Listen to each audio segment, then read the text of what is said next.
La question du jour, c'est quoi le foyer d'une lentille?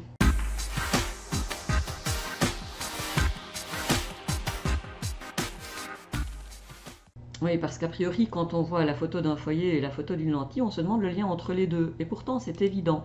En juin dernier, je suis sortie en cours de récréation avec une lentille convergente dont la distance focale est de 15 cm et on a placé le plan de la lentille en direction du soleil à une distance exacte de 15 cm par rapport au sol. Et on voit que dans cette configuration-là, dès qu'on approche une feuille de la lentille, donc dès qu'on la met exactement à 15 cm de la lentille, on voit une concentration très forte de la lumière et par ailleurs on voit qu'on arrive à brûler sans aucun problème la feuille.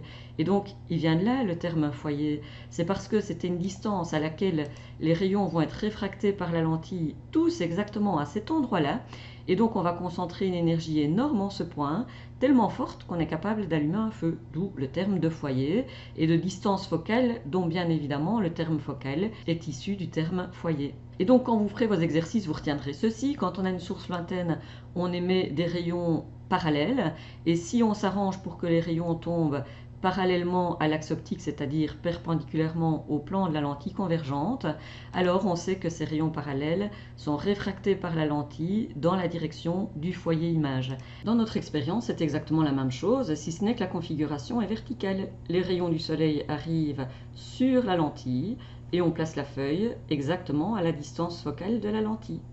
Et donc quand on fait des exercices, on sait qu'on a deux rayons particuliers, ceux qu'on envoie parallèlement à l'axe optique et qui repartent par le foyer image, et puis comme on peut toujours inverser le chemin de la lumière, on saura aussi que quand on envoie les rayons par le foyer, ils repartent parallèlement à l'axe optique.